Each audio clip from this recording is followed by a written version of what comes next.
तो आज हम बात करने वाले हैं एक ऐसे टकराव की जो सिर्फ मिडिल ईस्ट तक ही सीमित नहीं है, बल्कि इसका असर भारत में पेट्रोल की कीमतों से लेकर पूरी दुनिया की अर्थव्यवस्था तक पर पड़ता है। जी हाँ, हम बात कर रहे हैं ईरान और इजराइल के बीच चल रहे संघर्ष की। ये सिर्फ एक डरावना अंदाजा नहीं, बल्कि एक बहुत ही गंभीर चेतावनी है। सोचिए जरा, मिडल ईस्ट में एक पतला सा समुद्री रास्ता, जिसे स्ट्रेट ऑफ हॉर्मुज कहते हैं, वो इतना जरूरी है कि अगर वहां कोई भी रुकावट आती है तो उसका सीधा असर हम सबके घर के बजट पर पड़ सकता है। और यहाँ पर सबसे बड़ा सवाल उठता है, अगर ईरान और इजराइल के बीच का ये तनाव किसी भी वजह से एक बड़े युद्ध में बदल गया, तो क्या ये तीसरे विश्व युद्ध की चिंगारी बन सकता है? चलिए इस पूरे मामले को इसकी जड़ से समझते हैं। तो आखिर ये दुश्मनी शुरू कहाँ से हुई? ये दोनों देश एक दूसरे के इतने खिलाफ क्यों हैं? ये समझने के लिए हमें थोड़ा इतिहास में पीछे जाना होगा। अब देखिए, यहाँ एक बहुत ही दिलचस्प बात है। ये दोनों देश हमेशा से दुश्मन नहीं थे। यकीन मानिए, 1979 से पहले ईरान और इजराइल के बीच काफी अच्छे सामान्य रिश्ते थे। वो असल में एक दूसरे के सहयोगी हुआ करते थे। तो फिर ऐसा क्या बदला? जवाब है 1979 की ईरानी क्रांति। इस क्रांति ने ईरान से राजशाही को खत्म कर दिया और वहां एक नई कट्टर इस्लामी सरकार आ गई। इस नई सरकार की विचारधारा इजराइल के अस्तित्व के एकदम खिलाफ थी। उन्होंने इजराइल को एक देश के तौर पर मानने से ही इनकार कर दिया और बस उसी दिन से दोस्ती पक्की दुश्मनी में बदल गई। लेकिन एक मिनट, ईरान और इजराइल की तो कोई सीधी सीमा भी नहीं है, तो फिर ये लड़ते कैसे हैं? यहीं पर एंट्री होती है प्रॉक्सी वॉर्स की।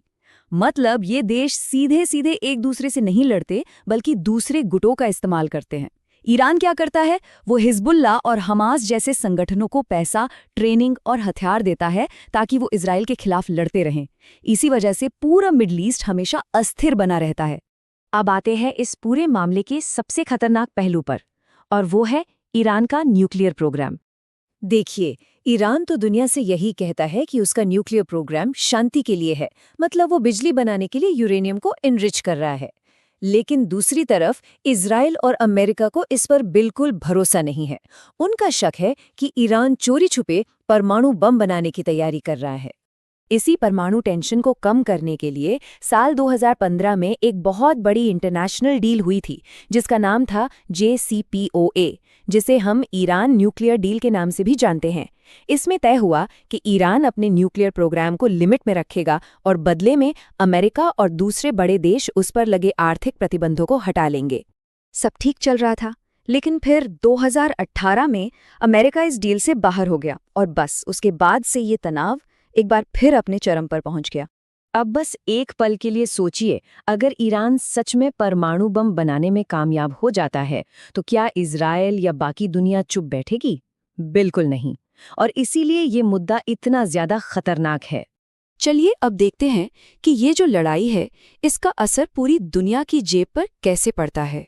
इस आंकड़े को ध्यान से देखिए, 20%। इसका मतलब है कि दुनिया का 20% तेल, यानी हर 5 में से एक तेल का टैंकर स्ट्रेट ऑफ हॉर्मुज नाम के एक ही पतले से समुद्री रास्ते से गुजरता है। और इस रास्ते के एक तरफ ईरान है, जिसका इस पर काफी कंट्रोल है।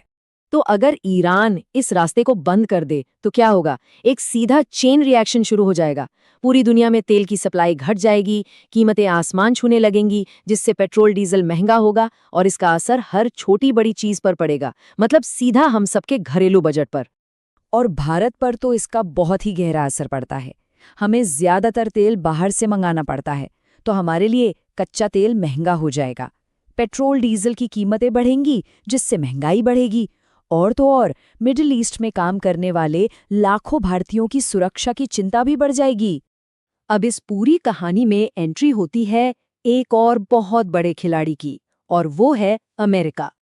अमेरिका इजराइल का सबसे मजबूत साथी है। वो उसे मिलिट्री मदद से लेकर डिप्लोमैटिक सपोर्ट तक सब कुछ देता है। अमेरिका के यहाँ 3 बड़े मकसद हैं। पहला, ईरान को परमाणु हथियार बनाने से रोकना। दूसरा, इजराइल की सुरक्षा पक्की करना। और तीसरा, दुनिया भर में तेल की सप्लाई को बनाए रखना। यहाँ एक सवाल ये भी बनता है कि अगर भविष्य में कभी इजराइल को मिलने वाला अमेरिकी सपोर्ट कम या ज़्यादा होता है, तो मिडिल ईस्ट में पावर का बैलेंस कैसे बदलेगा, ये देखने वाली बात होगी। तो ये सब देखकर सवाल उठता है कि आगे क्या होगा, भविष्य कैसा दिख सकता है। आइए 4 सबसे संभावित सिचुएशंस पर नजर डालते हैं। तो देखिए, भविष्य के 4 रास्ते हो सकते हैं। पहला, और जिसकी संभावना सबसे ज्यादा है, वो ये कि जैसा अभी चल रहा है वैसा ही चलता रहे, छोटे-मोटे हमले और जवाबी हमले। दूसरा, जो सबसे खतरनाक रास्ता है, वो है परमाणु तनाव का बढ़ना। तीसरा, एक बड़ा क्षेत्रीय युद्ध छिड़ जाए जिसमें अमेरिका और दूसरे देश भी शामिल हो सकते हैं।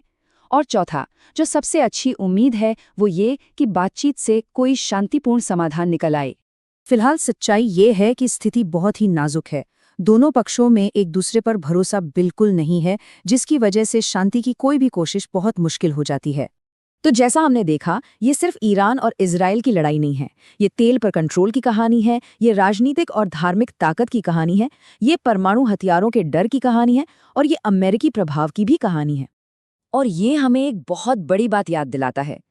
आज के ज़माने में युद्ध सिर्फ सरहदों पर बंदूकों से नहीं लड़े जाते हैं, वो अर्थव्यवस्था, डिप्लोमेसी और इन्फॉर्मेशन के जरिए भी लड़े जाते हैं।